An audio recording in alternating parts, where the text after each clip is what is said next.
ओम श्री गणेशाय नमः। अथ श्री विष्णोः शतनाम स्तोत्रम्। नारद उवाच। ओम वासुदेवं हृषीकेशं वामनं जलशायिनं जनार्दनं हरिकृष्णं श्रीवक्षं गरुडध्वजं वाराहं पुण्डरीकाक्षं नृसिंहं नरकान्तकम् अव्यक्तं शाश्वतं विष्णुम् अनन्तमजमव्ययम् नारायणं गदाध्यक्षं गोविन्दं कीर्तिभाजनं गोवर्धनोद्धरं देवं भूधरं भुवनेश्वरं वेत्तारं यज्ञपुरुषं यज्ञेशं यज्ञवाहकं चक्रपाणिं गदापाणिं शङ्खपाणिं नरोत्तमं वैकुण्ठं दुष्टदमनं भूगर्भं पेतवाससं त्रिविक्रमं त्रिकालज्ञं त्रिमूर्तिं नन्दिकेश्वरं रामं रामं हयग्रीवं भीमं रौद्रं भवोद्भवं श्रीपतिं श्रीधरं श्रीशं मङ्गलं मङ्गलायुधं दामोदरं दमोपेतं केशवं केशिसूदनं वरेण्यं वरदं विष्णुम् आनन्दं वसुदेवजं हिरण्यरेतसं दीप्तं पुराणं पुरुषोत्तमं सकलं निष्कलं शुद्धं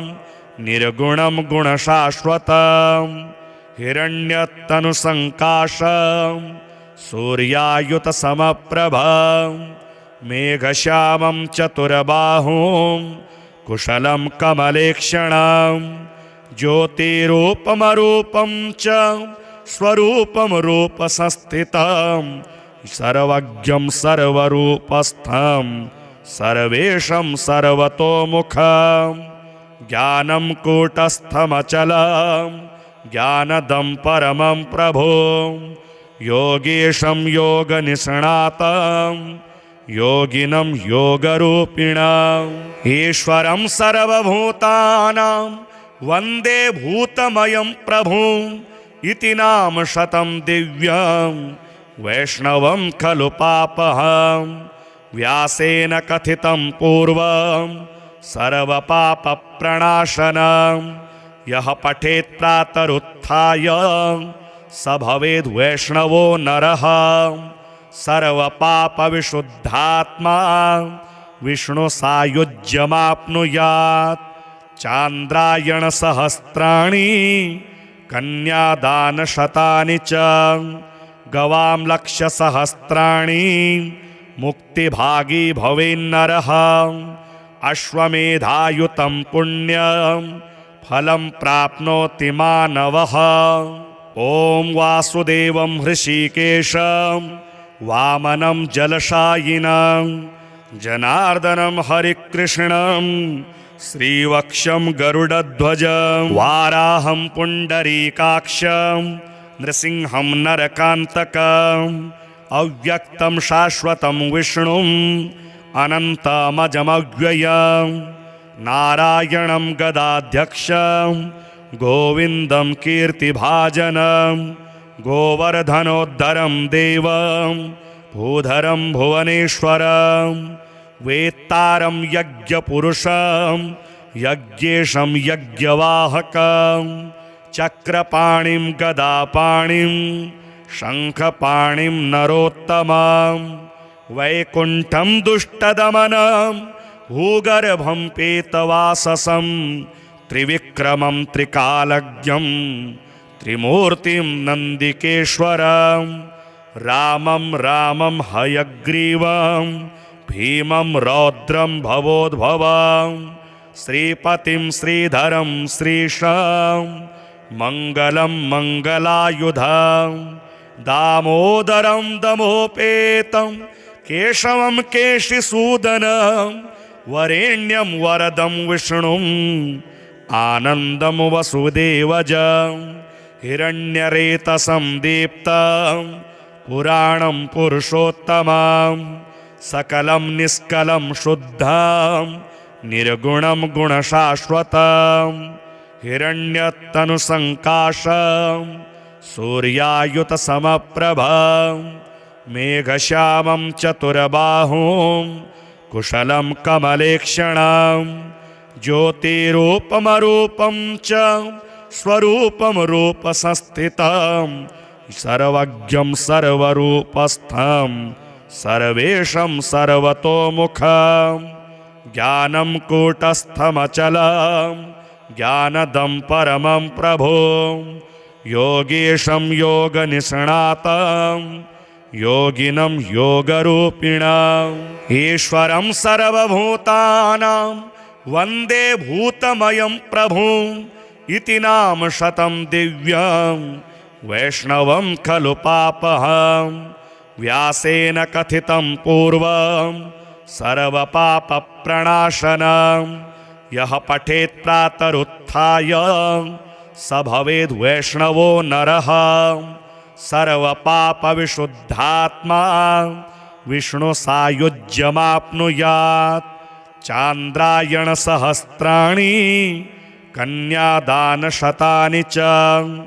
गवां लक्षसहस्राणि मुक्तिभागी भवेन्नरः अश्वमेधायुतं पुण्यं फलं प्राप्नोति मानवः ॐ वासुदेवं हृषीकेशं वामनं जलशायिनं जनार्दनं हरिकृष्णं श्रीवक्षं गरुडध्वजं वाराहं पुण्डरीकाक्षं नृसिंहं नरकान्तकम् अव्यक्तं शाश्वतं विष्णुम् अनन्तमजमव्ययं नारायणं गदाध्यक्षं गोविन्दं कीर्तिभाजनं गोवर्धनोद्धरं देवं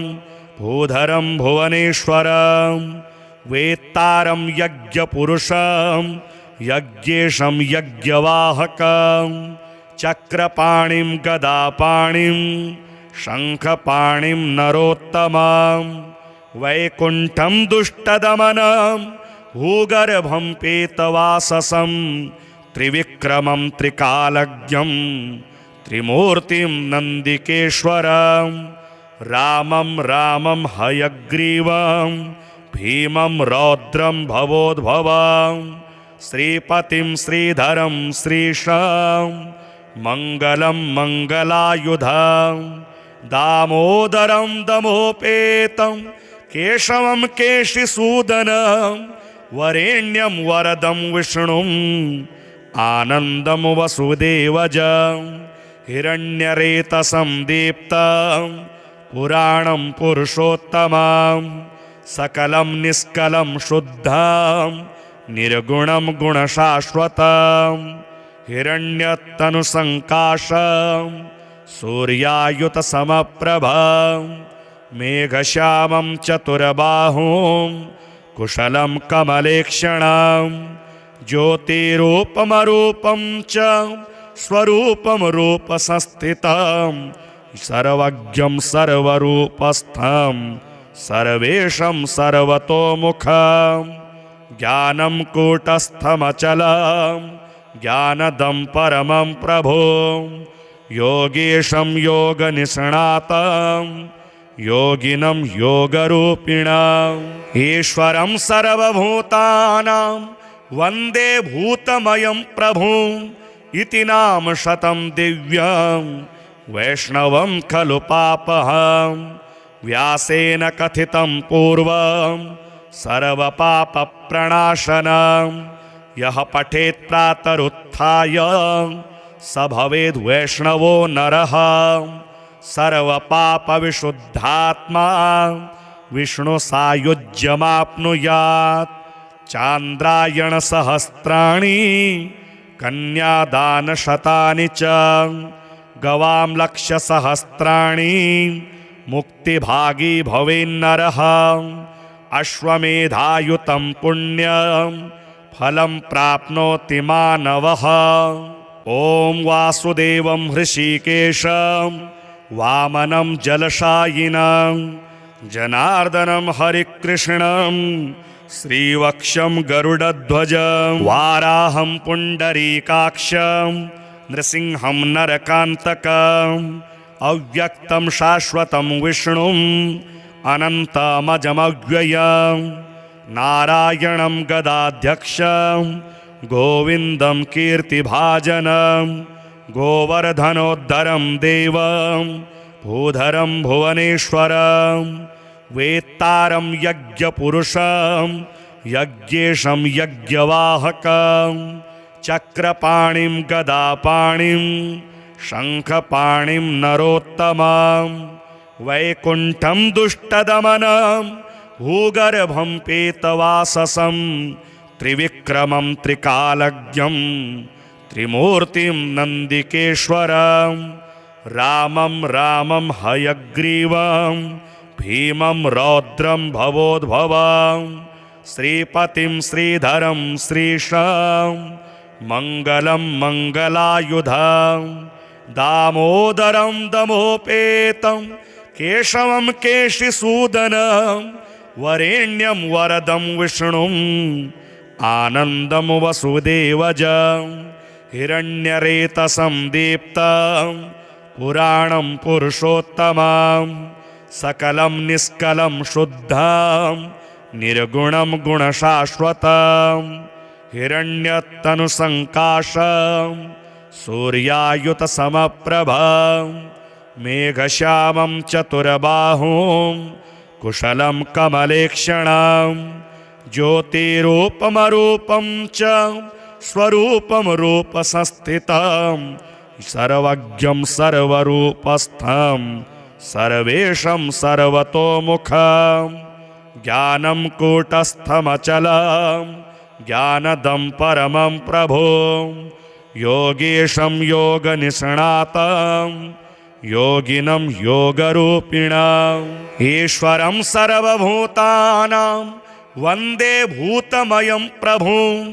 इति नाम शतं दिव्यं वैष्णवं खलु पापहं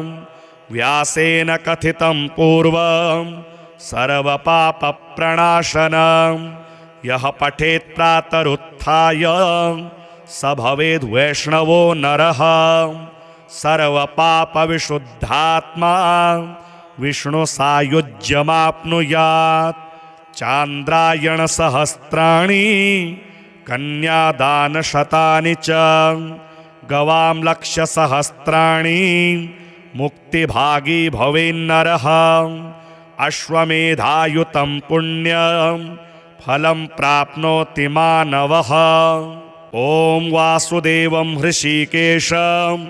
वामनं जलशायिनं जनार्दनं हरिकृष्णं श्रीवक्षं गरुडध्वजं वाराहं पुण्डरीकाक्षं नृसिंहं नरकान्तकम् अव्यक्तं शाश्वतं विष्णुम् अनन्तमजमव्ययं नारायणं गदाध्यक्षं गोविन्दं कीर्तिभाजनं गोवर्धनोद्धरं देवं भूधरं भुवनेश्वरं वेत्तारं यज्ञपुरुषं यज्ञेशं यज्ञवाहकं चक्रपाणिं गदापाणिं शङ्खपाणिं नरोत्तमं वैकुण्ठं दुष्टदमनं भूगर्भं पेतवाससं त्रिविक्रमं त्रिकालज्ञं त्रिमूर्तिं नन्दिकेश्वरं रामं रामं हयग्रीवं भीमं रौद्रं भवोद्भवं श्रीपतिं श्रीधरं श्रीशां मङ्गलं मङ्गलायुधं दामोदरं दमोपेतं केशवं केशिसूदनं वरेण्यं वरदं विष्णुम् आनन्दं वसुदेवजं हिरण्यरेतसं दीप्तं पुराणं पुरुषोत्तमं सकलं निष्कलं शुद्धं निर्गुणं गुणशाश्वतं हिरण्यतनुसङ्काशं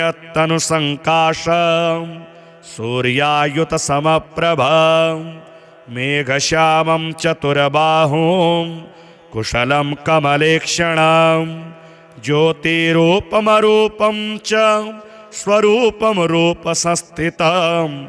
सर्वज्ञं सर्वरूपस्थं सर्वेशं सर्वतोमुखं ज्ञानं कूटस्थमचलं ज्ञानदं परमं प्रभो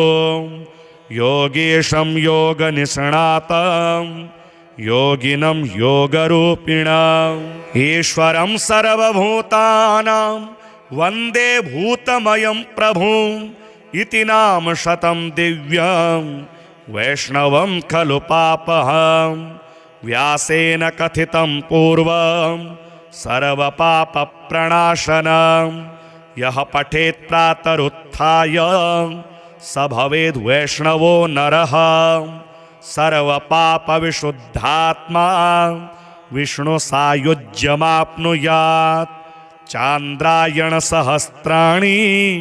कन्यादानशतानि च गवां लक्षसहस्राणि मुक्तिभागी भवेन्नरः अश्वमेधायुतं पुण्यं फलं प्राप्नोति मानवः ॐ वासुदेवं हृषीकेशं वामनं जलशायिनं जनार्दनं हरिकृष्णं श्रीवक्षं गरुडध्वजं वाराहं पुण्डरीकाक्षं नृसिंहं नरकान्तकम् अव्यक्तं शाश्वतं विष्णुम् अनन्तमजमव्ययं नारायणं गदाध्यक्षं गोविन्दं कीर्तिभाजनं गोवर्धनोद्धरं देवं भूधरं भुवनेश्वरं वेत्तारं यज्ञपुरुषं यज्ञेशं यज्ञवाहकं चक्रपाणिं गदापाणिं शङ्खपाणिं नरोत्तमं वैकुण्ठं दुष्टदमनं भूगर्भं पेतवाससं त्रिविक्रमं त्रिकालज्ञं त्रिमूर्तिं नन्दिकेश्वरं रामं रामं हयग्रीवं भीमं रौद्रं भवोद्भवं श्रीपतिं श्रीधरं श्रीशं मङ्गलं मङ्गलायुधं दामोदरं दमोपेतं केशवं केशिसूदनं वरेण्यं वरदं विष्णुम् आनन्दं वसुदेवजं हिरण्यरेतसं दीप्तं पुराणं पुरुषोत्तमं सकलं निष्कलं शुद्धं निर्गुणं गुणशाश्वतं हिरण्यतनुसङ्काशं सूर्यायुतसमप्रभं मेघश्यामं चतुर्बाहुं कुशलं कमलेक्षणं ज्योतिरूपमरूपं च स्वरूपं रूपसंस्थितं सर्वज्ञं सर्वरूपस्थं सर्वेशं सर्वतोमुखं ज्ञानं कूटस्थमचलं ज्ञानदं परमं प्रभो योगेशं योगनिष्णातं योगिनं योगरूपिणम् ईश्वरं सर्वभूतानां वन्दे भूतमयं प्रभुम् इति नाम शतं दिव्यं वैष्णवं खलु पापहं व्यासेन कथितं पूर्वं सर्वपापप्रणाशनं यः पठेत् प्रातरुत्थाय स भवेद् वैष्णवो नरः सर्वपापविशुद्धात्मा विष्णुसायुज्यमाप्नुयात् चान्द्रायणसहस्राणि कन्यादानशतानि च गवां लक्षसहस्राणि मुक्तिभागी भवेन्नरः अश्वमेधायुतं पुण्यं फलं प्राप्नोति मानवः ॐ वासुदेवं हृषीकेशं वामनं जलशायिनं जनार्दनं हरिकृष्णं श्रीवक्षं गरुडध्वजं वाराहं पुण्डरीकाक्षं नृसिंहं नरकान्तकम् अव्यक्तं शाश्वतं विष्णुम् अनन्तमजमव्ययं नारायणं गदाध्यक्षं गोविन्दं कीर्तिभाजनं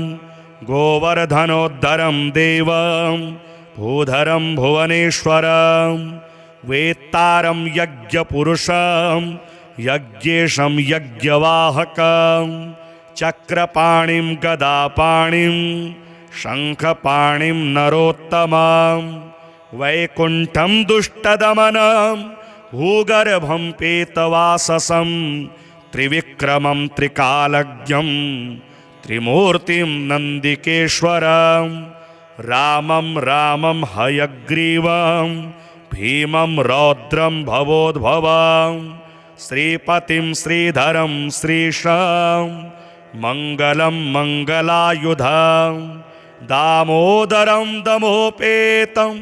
केशवं केशिसूदनं वरेण्यं वरदं विष्णुम् आनन्दं वसुदेवजं हिरण्यरेतसं दीप्तं पुराणं पुरुषोत्तमं सकलं निष्कलं शुद्धं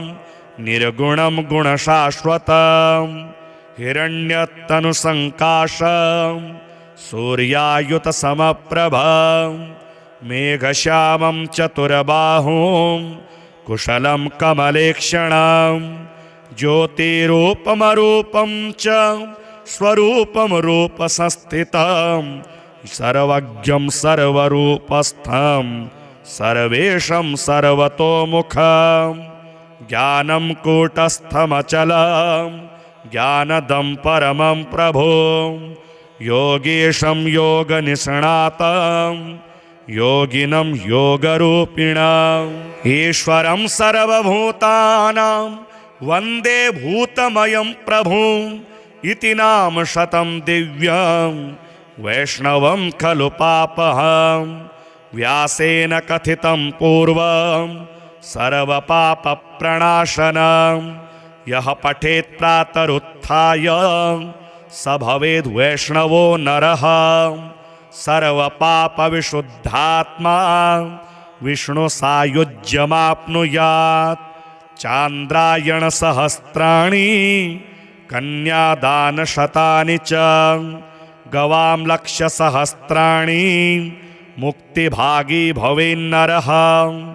अश्वमेधायुतं पुण्यं फलं प्राप्नोति मानवः ॐ वासुदेवं हृषीकेशं वामनं जलशायिनं जनार्दनं हरिकृष्णं श्रीवक्षं गरुडध्वजं वाराहं पुण्डरीकाक्षं नृसिंहं नरकान्तकम् अव्यक्तं शाश्वतं विष्णुम् अनन्तमजमव्ययं नारायणं गदाध्यक्षं गोविन्दं कीर्तिभाजनं गोवर्धनोद्धरं देवं भूधरं भुवनेश्वरं वेत्तारं यज्ञपुरुषं यज्ञेशं यज्ञवाहकं चक्रपाणिं गदापाणिं शङ्खपाणिं नरोत्तमं वैकुण्ठं दुष्टदमनं भूगर्भं पेतवाससं त्रिविक्रमं त्रिकालज्ञं त्रिमूर्तिं नन्दिकेश्वरं रामं रामं हयग्रीवं भीमं रौद्रं भवोद्भवं श्रीपतिं श्रीधरं श्रीशां मङ्गलं मङ्गलायुधं दामोदरं दमोपेतं केशवं केशिसूदनं वरेण्यं वरदं विष्णुम् आनन्दं वसुदेवजं हिरण्यरेतसं दीप्तं पुराणं पुरुषोत्तमं सकलं निष्कलं शुद्धं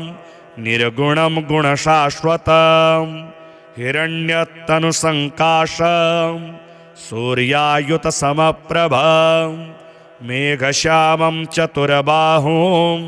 कुशलं कमलेक्षणं ज्योतिरूपमरूपं च स्वरूपं रूपसंस्थितं सर्वज्ञं सर्वरूपस्थं सर्वेशं सर्वतोमुखं ज्ञानं कूटस्थमचलं ज्ञानदं परमं प्रभुं योगेशं योगनिष्णातं योगिनं योगरूपिणाम् ईश्वरं सर्वभूतानां वन्दे भूतमयं प्रभुम् इति नाम शतं दिव्यं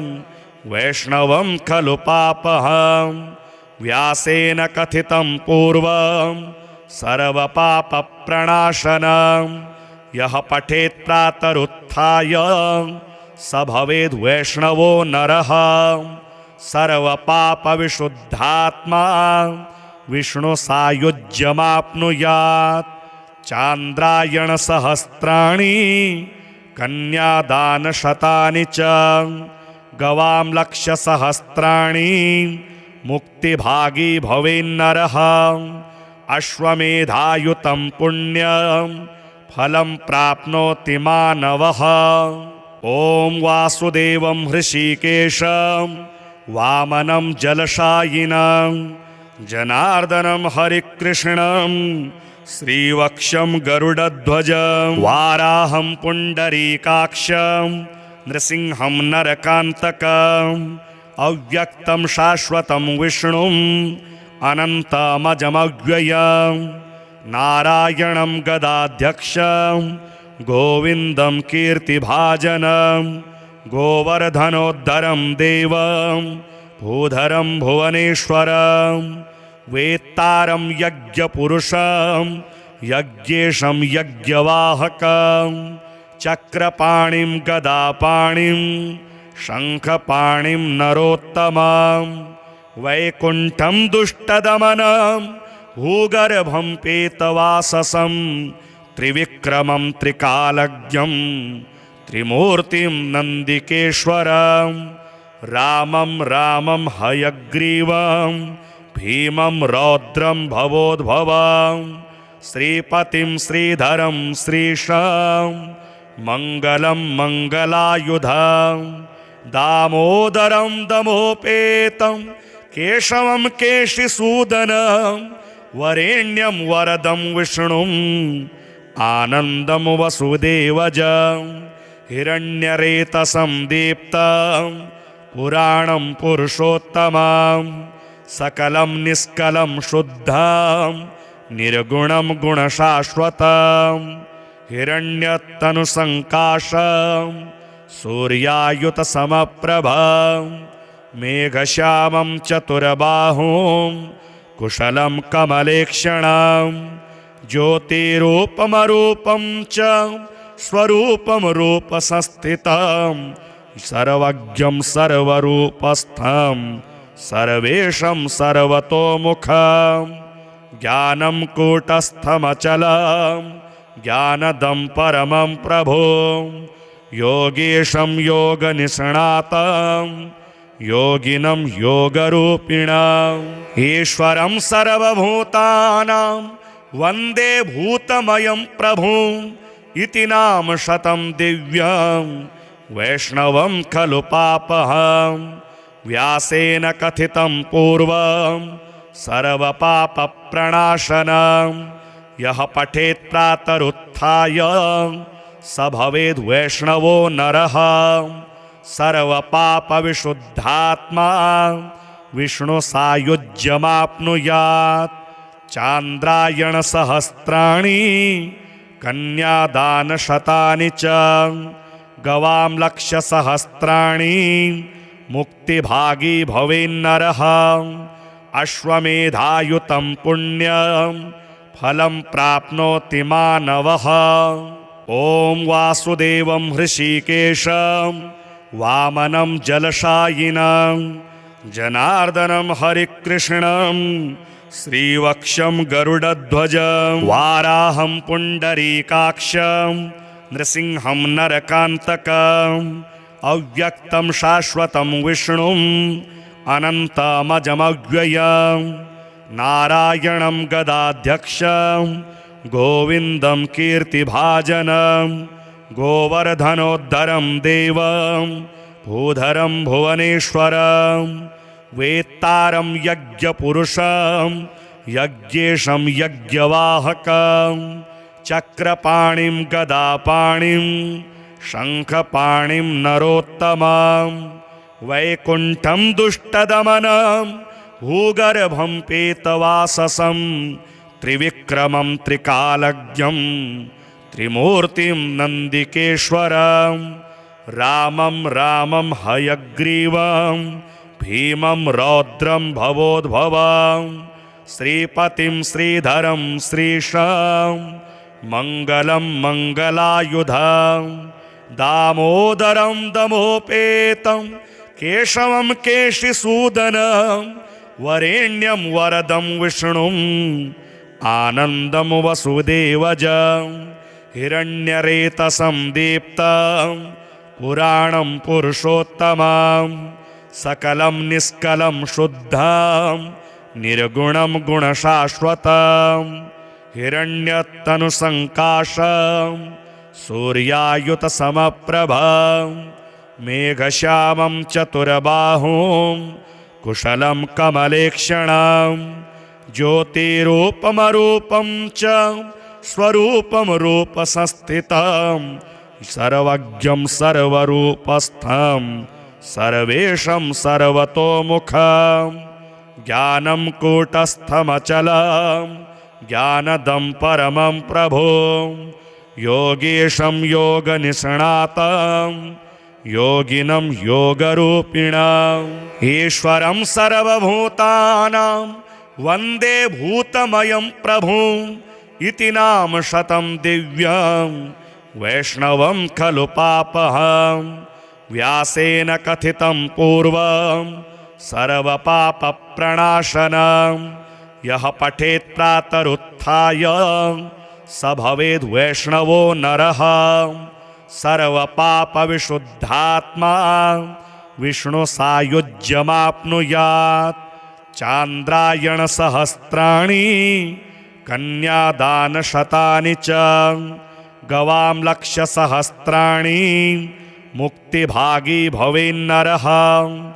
अश्वमेधायुतं पुण्यं फलं प्राप्नोति मानवः ॐ वासुदेवं हृषीकेशं वामनं जलशायिनं जनार्दनं हरिकृष्णं श्रीवक्षं गरुडध्वजं वाराहं पुण्डरीकाक्षं नृसिंहं नरकान्तकम् अव्यक्तं शाश्वतं विष्णुम् अनन्तमजमव्ययं नारायणं गदाध्यक्षं गोविन्दं कीर्तिभाजनं गोवर्धनोद्धरं देवं भूधरं भुवनेश्वरं वेत्तारं यज्ञपुरुषं यज्ञेशं यज्ञवाहकं चक्रपाणिं गदापाणिं शङ्खपाणिं नरोत्तमं वैकुण्ठं दुष्टदमनं भूगर्भं पेतवाससं त्रिविक्रमं त्रिकालज्ञं त्रिमूर्तिं नन्दिकेश्वरं रामं रामं हयग्रीवं भीमं रौद्रं भवोद्भवं श्रीपतिं श्रीधरं श्रीशां मङ्गलं मङ्गलायुधं दामोदरं दमोपेतं केशवं केशिसूदनं वरेण्यं वरदं विष्णुम् आनन्दं वसुदेवजं हिरण्यरेतसं दीप्तं पुराणं पुरुषोत्तमं सकलं निष्कलं शुद्धं निर्गुणं गुणशाश्वतं हिरण्यतनुसङ्काशं सूर्यायुतसमप्रभं मेघश्यामं चतुर्बाहुं कुशलं कमलेक्षणं ज्योतिरूपमरूपं च स्वरूपं रूपसंस्थितं सर्वज्ञं सर्वरूपस्थं सर्वेशं सर्वतोमुखं ज्ञानं कूटस्थमचलं ज्ञानदं परमं प्रभुं योगेशं योगनिष्णातं योगिनं योगरूपिणम् ईश्वरं सर्वभूतानां वन्दे भूतमयं प्रभुम् इति नाम शतं दिव्यं वैष्णवं खलु पापहं व्यासेन कथितं पूर्वं सर्वपापप्रणाशनं यः पठेत् प्रातरुत्थाय स भवेद् वैष्णवो नरः सर्वपापविशुद्धात्मा विष्णुसायुज्यमाप्नुयात् चान्द्रायणसहस्राणि कन्यादानशतानि च गवां लक्षसहस्राणि मुक्तिभागी भवेन्नरः अश्वमेधायुतं पुण्यं फलं प्राप्नोति मानवः। ॐ वासुदेवं हृषीकेशं वामनं जलशायिनं जनार्दनं हरिकृष्णं श्रीवक्षं गरुडध्वजं वाराहं पुण्डरीकाक्षं नृसिंहं नरकान्तकम् अव्यक्तं शाश्वतं विष्णुम् अनन्तमजमव्ययं नारायणं गदाध्यक्षं गोविन्दं कीर्तिभाजनं गोवर्धनोद्धरं देवं भूधरं भुवनेश्वरं वेत्तारं यज्ञपुरुषं यज्ञेशं यज्ञवाहकं चक्रपाणिं गदापाणिं शङ्खपाणिं नरोत्तमं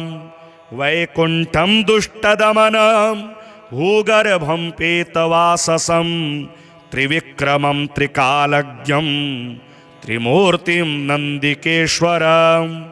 रामं रामं हयग्रीवं भीमं रौद्रं भवोद्भवं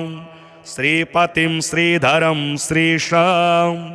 मङ्गलं मङ्गलायुधं दामोदरं दमोपेतं केशवं केशिसूदनं वरेण्यं वरदं विष्णुम् आनन्दं वसुदेवजं हिरण्यरेतसं दीप्तं पुराणं पुरुषोत्तमं सकलं निष्कलं शुद्धं निर्गुणं गुणशाश्वतं हिरण्यतनुसङ्काशं सूर्यायुतसमप्रभं मेघश्यामं चतुर्बाहुं कुशलं कमलेक्षणं ज्योतिरूपमरूपं च स्वरूपं रूपसंस्थितं सर्वज्ञं सर्वरूपस्थं सर्वेशं सर्वतोमुखं ज्ञानं कूटस्थमचलं ज्ञानदं परमं प्रभुं योगेशं योगनिष्णातं योगिनं योगरूपिणम् ईश्वरं सर्वभूतानां वन्दे भूतमयं प्रभुम् इति नाम शतं दिव्यं वैष्णवं खलु पापहं व्यासेन कथितं पूर्वं सर्वपापप्रणाशनं यः पठेत् प्रातरुत्थाय स भवेद् वैष्णवो नरः सर्वपापविशुद्धात्मा विष्णुसायुज्यमाप्नुयात् चान्द्रायणसहस्राणि कन्यादानशतानि च गवां लक्षसहस्राणि मुक्तिभागी भवेन्नरः अश्वमेधायुतं पुण्यं फलं प्राप्नोति मानवः। ॐ वासुदेवं हृषीकेशं वामनं जलशायिनं जनार्दनं हरिकृष्णं श्रीवक्षं गरुडध्वजं वाराहं पुण्डरीकाक्षं नृसिंहं नरकान्तकम् अव्यक्तं शाश्वतं विष्णुम् अनन्तमजमव्ययं नारायणं गदाध्यक्षं गोविन्दं कीर्तिभाजनं गोवर्धनोद्धरं देवं भूधरं भुवनेश्वरं वेत्तारं यज्ञपुरुषं यज्ञेशं यज्ञवाहकं चक्रपाणिं गदापाणिं शङ्खपाणिं नरोत्तमं वैकुण्ठं दुष्टदमनं भूगर्भं पेतवाससं त्रिविक्रमं त्रिकालज्ञं त्रिमूर्तिं नन्दिकेश्वरं रामं रामं हयग्रीवं भीमं रौद्रं भवोद्भवं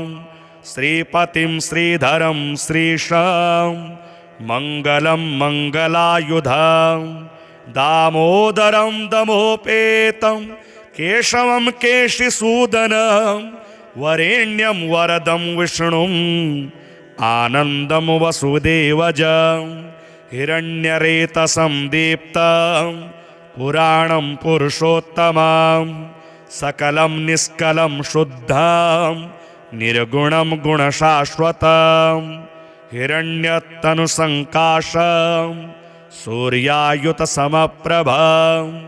मेघश्यामं चतुर्बाहुं कुशलं कमलेक्षणं ज्योतिरूपमरूपं च स्वरूपं रूपसंस्थितं सर्वज्ञं सर्वरूपस्थं सर्वेशं सर्वतोमुखं ज्ञानं कूटस्थमचलं ज्ञानदं परमं प्रभुं योगेशं योगनिष्णातं योगिनं योगरूपिणम् ईश्वरं सर्वभूतानां वन्दे भूतमयं प्रभुम् इति नाम शतं दिव्यं वैष्णवं खलु पापहं व्यासेन कथितं पूर्वं सर्वपापप्रणाशनं यः पठेत् प्रातरुत्थाय स भवेद् वैष्णवो नरः सर्वपापविशुद्धात्मा विष्णुसायुज्यमाप्नुयात् चान्द्रायणसहस्राणि कन्यादानशतानि च गवां लक्षसहस्राणि मुक्तिभागी भवेन्नरः अश्वमेधायुतं पुण्यं फलं प्राप्नोति मानवः ॐ वासुदेवं हृषीकेशं वामनं जलशायिनं जनार्दनं हरिकृष्णं श्रीवक्षं गरुडध्वजं वाराहं पुण्डरीकाक्षं नृसिंहं नरकान्तकम् अव्यक्तं शाश्वतं विष्णुं अनन्तमजमव्ययं नारायणं गदाध्यक्षं गोविन्दं कीर्तिभाजनं गोवर्धनोद्धरं देवं भूधरं भुवनेश्वरं वेत्तारं यज्ञपुरुषं यज्ञेशं यज्ञवाहकं चक्रपाणिं गदापाणिं शङ्खपाणिं नरोत्तमं वैकुण्ठं दुष्टदमनं भूगर्भं पेतवाससं त्रिविक्रमं त्रिकालज्ञं त्रिमूर्तिं नन्दिकेश्वरं रामं रामं हयग्रीवं भीमं रौद्रं भवोद्भवं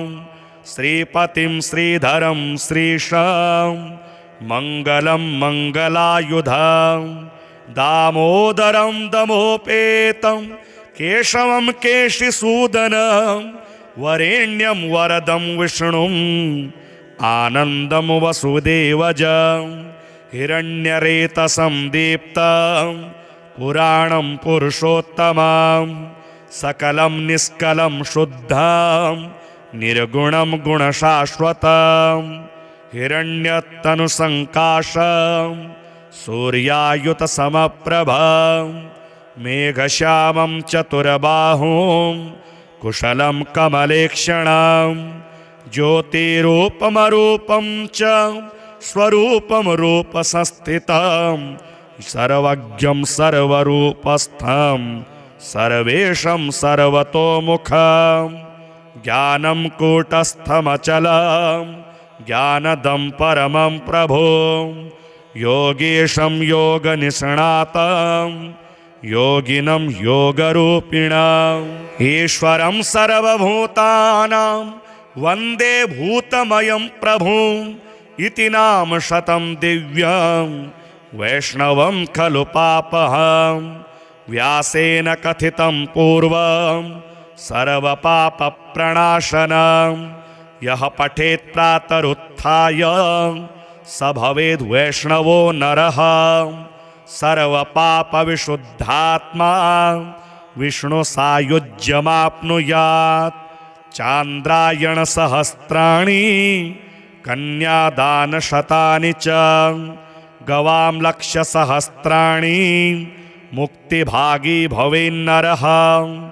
अश्वमेधायुतं पुण्यं फलं प्राप्नोति मानवः। ॐ वासुदेवं हृषीकेशं वामनं जलशायिनं जनार्दनं हरिकृष्णं श्रीवक्षं गरुडध्वजं वाराहं पुण्डरीकाक्षं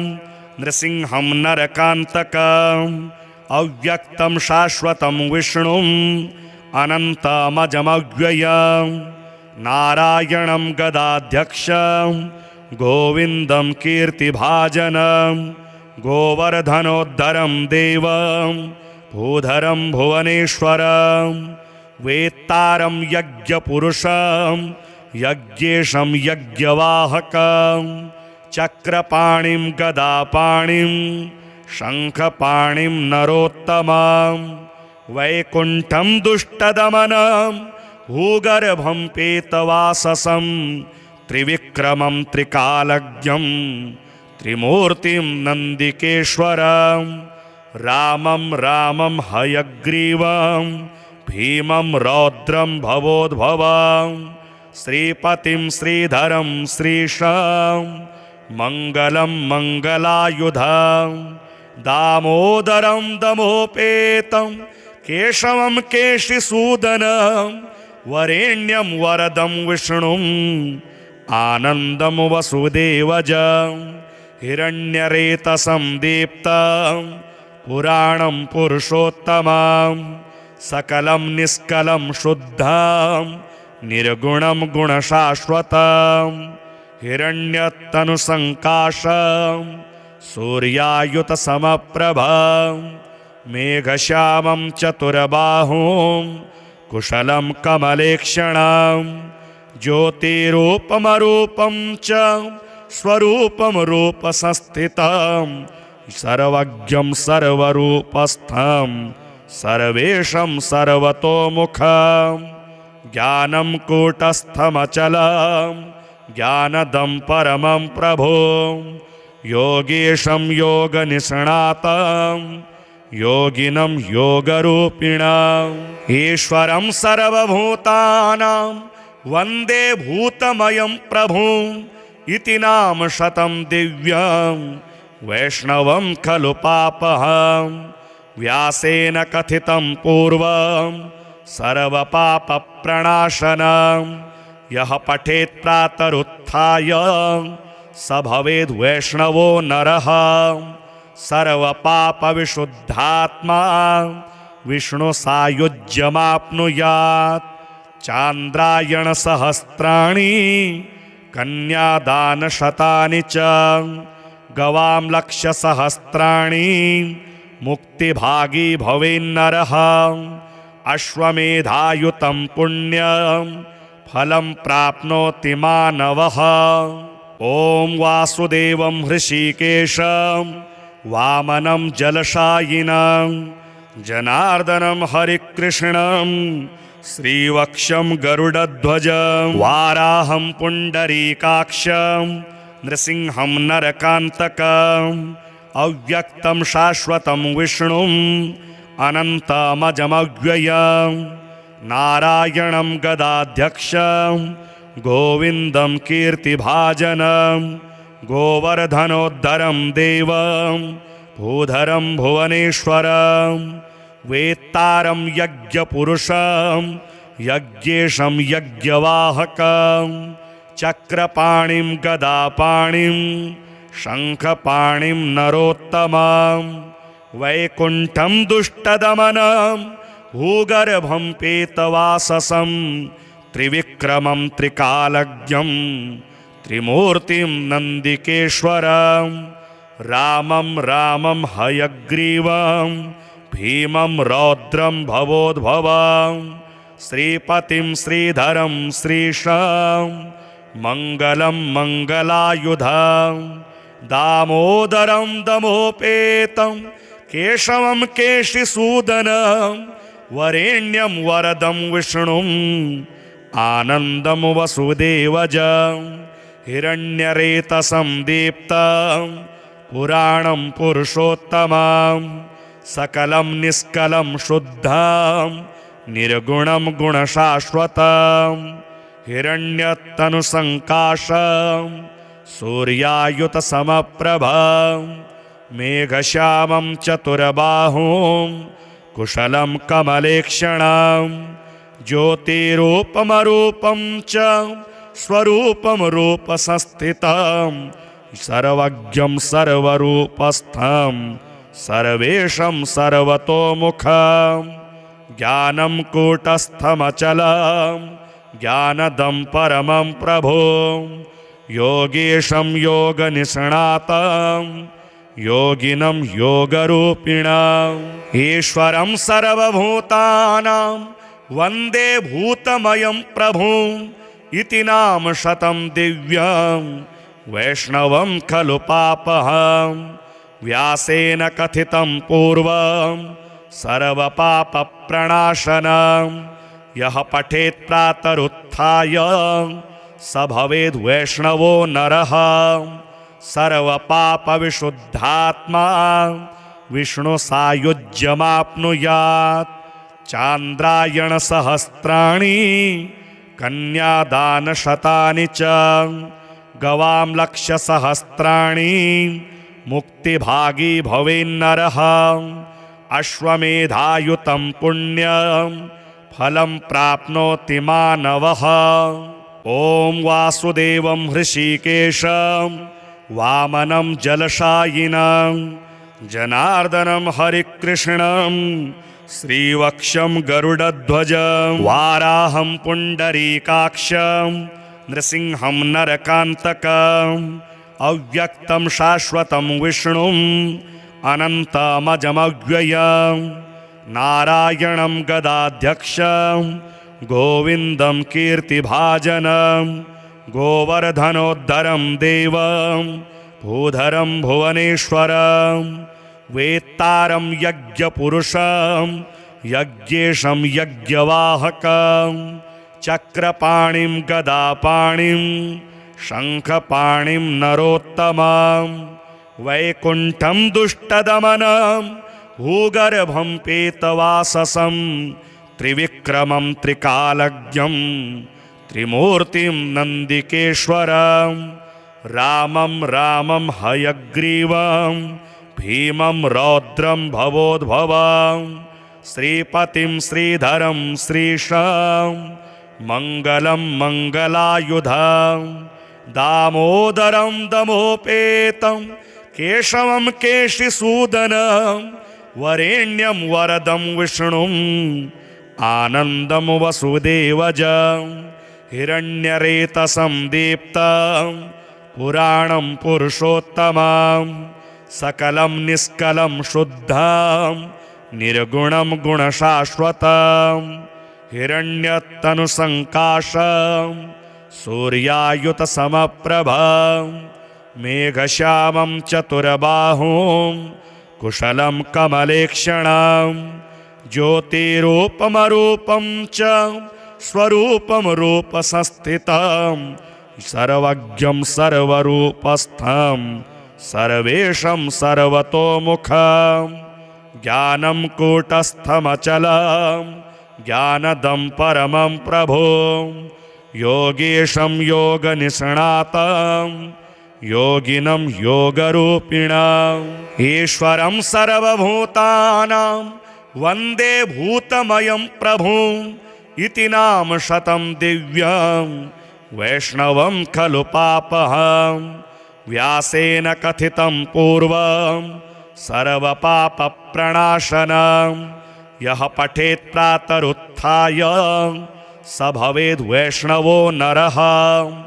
सर्वपापविशुद्धात्मा विष्णुसायुज्यमाप्नुयात् चान्द्रायणसहस्राणि कन्यादानशतानि च गवां लक्षसहस्राणि मुक्तिभागी भवेन्नरः अश्वमेधायुतं पुण्यं फलं प्राप्नोति मानवः ॐ वासुदेवं हृषीकेशं वामनं जलशायिनं जनार्दनं हरिकृष्णं श्रीवक्षं गरुडध्वजं वाराहं पुण्डरीकाक्षं नृसिंहं नरकान्तकम् अव्यक्तं शाश्वतं विष्णुम् अनन्तमजमव्ययं नारायणं गदाध्यक्षं गोविन्दं कीर्तिभाजनं गोवर्धनोद्धरं देवं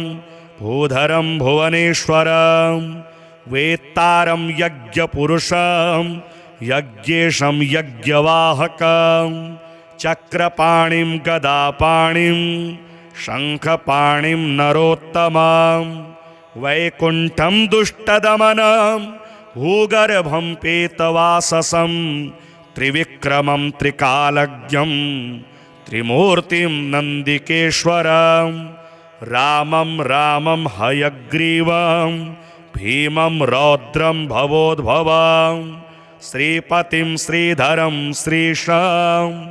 मङ्गलं मङ्गलायुधं दामोदरं दमोपेतं केशवं केशिसूदनं वरेण्यं वरदं विष्णुम् आनन्दं वसुदेवजं हिरण्यरेतसं दीप्तं पुराणं पुरुषोत्तमं सकलं निष्कलं शुद्धं निर्गुणं गुणशाश्वतं हिरण्यतनुसङ्काशं सूर्यायुतसमप्रभं मेघश्यामं चतुर्बाहुं कुशलं कमलेक्षणं ज्योतिरूपमरूपं च स्वरूपं रूपसंस्थितं सर्वज्ञं सर्वरूपस्थं सर्वेशं सर्वतोमुखं ज्ञानं कूटस्थमचलं ज्ञानदं परमं प्रभुं योगेशं योगनिष्णातं योगिनं योगरूपिणम् ईश्वरं सर्वभूतानां वन्दे भूतमयं प्रभुम् इति नाम शतं दिव्यं वैष्णवं खलु पापहं व्यासेन कथितं पूर्वं सर्वपापप्रणाशनं यः पठेत् प्रातरुत्थाय स भवेद् वैष्णवो नरः सर्वपापविशुद्धात्मा विष्णुसायुज्यमाप्नुयात् चान्द्रायणसहस्राणि कन्यादानशतानि च गवां लक्षसहस्राणि